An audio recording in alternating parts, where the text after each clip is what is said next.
अस्सलाम वालेकुम dear viewers. आज हम आपके लिए लेके आ रहे हैं जी फार्मास्यूटिक्स के चैप्टर 6 का पार्ट 2, जिसमें हमने डिस्कस करना है जी about types of dosage forms. अब डोजेज फॉर्म क्या चीज़ है जी? Dosage form is the physical form of a dose of drug. किसी भी ड्रग की डोज या फॉर्म, वो हालत जब वो मरीज़ को देने के लिए रेडी होती है, तो that is known as a dosage form.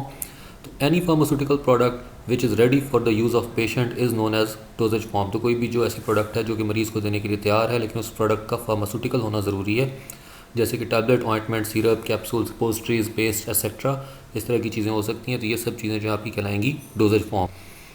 Types of dosage form. अब डोजेज फॉर्म को जो हम क्लासीफाई करते हैं, तो हम इसको दो बेसिस पे क्लासीफाई कर सकते हैं। दो तरह से हम इसके ग्रुप्स बना सकते हैं। पहला तरीका क्या हो सकता है कि जब हम फॉर्मुलेशन, प्रिपरेशन या इसकी फ़िज़िकल फॉर्म, उसकी ज़ाहिरी हालत के हिसाब से हम उसको मुख्तलिफ ग्रुप्स में बांट देते हैं। दूसरा तरीका होता है जी रूट ऑफ एडमिनिस्ट्रेशन के लिहाज से, कि किस रूट से उसने बॉडी में दाखिल होना है, उसके लिहाज से हम इसकी क्लासिफिकेशन कर सकते हैं। तो पहले हम बात करते हैं जी about on the basis of formulation या फिजिकल फॉर्म के लिहाज से हम उसकी क्लासिफिकेशन करेंगे। तो हमारे पास तीन इसकी कैटेगरीज बनेंगी। लिक्विड डोजेज फॉर्म्स हैं, सॉलिड डोजेज फॉर्म्स हैं और सेमी सॉलिड डोजेज फॉर्म्स हैं। लिक्विड डोजेज फॉर्म की एग्जांपल्स क्या हो सकती हैं जी? इसमें हमारे पास शामिल होते हैं जी डिफरेंट डिस्पर्स सिस्टम शामिल होते हैं, जिस पर हम एक डिटेल वीडियो बना रहे हैं, जिस पर हम आपको बाद में इसकी मुकम्मल तफसीलात बताएंगे। इसके अलावा पेरेंटरल प्रिपरेशंस हो सकती हैं, जो कि थ्रू नीडल बॉडी में दाखिल की जा सकती हैं, इंजेक्टेबल्स वगैरह, लिनिमेंट्स हैं, एरोसोल्स हैं, सोल्यूशंस हैं, इनहेलेशंस हैं, syrups, elixirs, spirits, tinctures, lotions, sprays, ये सब के सब लिक्विड हालत में पाए जाते हैं। तो कोई भी ऐसी डोजेज फॉर्म जो लिक्विड फॉर्म में पाई जाएगी, लिक्विड हालत में होगी, तो वो लिक्विड डोजेज फॉर्म होगी। सॉलिड डोजेज फॉर्म्स क्या हो सकती हैं जी? इसकी एग्जांपल में हमारे पास है जी powders and granules, tablets, capsules, suppositories वगैरह, ये सब जो है ये सॉलिड डोजेज फॉर्म्स हैं। सेमी सॉलिड डोजेज फॉर्म्स कौन सी हो सकती हैं जी? ऑइंटमेंट, क्रीम, पेस्ट, जेल, जो कि नीम ठोस जिसको हम कहते हैं, यानी कि जो मुकम्मल ठोस नहीं होंगी, सेमी सॉलिड होंगी।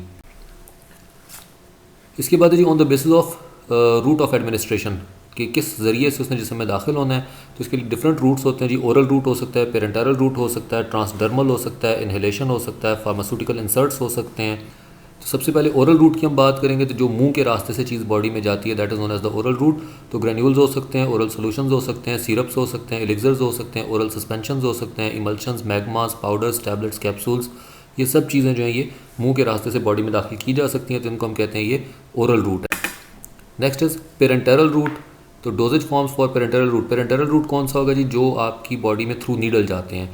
तो इंट्राक्यूटेनियस या इंट्राडर्मल, इसमें से काफ़ी सारे ऑब्जेक्टिव्स बहुत ज़्यादा इंपॉर्टेंट हैं, कि जो इंट्राडर्मल इंजेक्शंस लगाए जाते हैं बीनीथ द एपिडर्मिस, एपिडर्मिस के नीचे लगाए जाते हैं, 0.1 ml, 0.1 ml या इससे कम लगाया जाता है। इसके बाद सबक्यूटेनियस है जी, beneath the surface of the skin, जो स्किन की बिल्कुल नीचे लगाया जाएगा। इसको कहा जाता है जी, इसको 1 ml से लेके या 1 ml से कम इसको लगाया जाता है। इंट्रावेनस, वो जो डायरेक्टली वेन के अंदर, ब्लड स्ट्रीम के अंदर डायरेक्टली शामिल की जाती हैं अद्वियात, 1 ml से लेके 500 ml या इससे ज़्यादा भी दी जा सकती है, जैसे कि ड्रिप्स वगैरह लगाई जाती हैं, 1000 ml तक लगाई जा रही हैं। इसके बाद है जी intramuscular injection into the skeletal muscle, जो कि स्केलेटल मसल में लगेगा, तो अप टू 2 ml, 2 ml तक इसको लगाना चाहिए। और लेस कॉमनली यूज जो होते हैं हमारे पास इंट्राथीकल, जो कि जॉइंट्स में लगते हैं, इंट्रा आर्टिकुलेट हो सकते हैं, इंट्राकार्डियक हो सकते हैं। इंट्राथीकल जो है, जो आपके वर्टिब्रल कॉलम में लगाया जाता है, जहाँ स्पाइनल एनेस्थीसिया दिया जाता है, that is intrathecal. Transdermal, transdermal means dermis कहा जाता है स्किन को, तो जो स्किन से गुजर कर बॉडी में दाखिल होता है, इसको टॉपिकल भी कहा जाता है।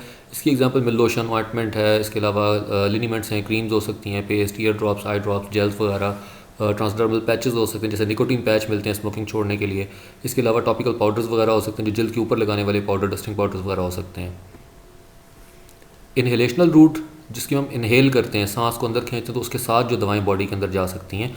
इसमें नेज़ल डिकंजेस्टेंट सॉल्यूशंस हो सकते हैं, इनहेलर्स हो सकते हैं, स्प्रे हो सकते हैं, नेबुलाइजर्स जो हो सकते हैं, उनका इस्तेमाल, वो भी सारा इनहेलेशन रूट में आता है। फार्मास्यूटिकल इंसर्ट्स, इंसर्ट का मतलब होता है किसी चीज़ के अंदर दाखिल करना।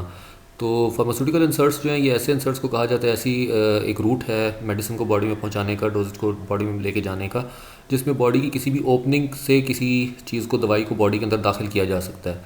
जैसे कि रेक्टल है, वेजाइनल है, यूरेथ्रल है, ऑरल है और नेज़ल है।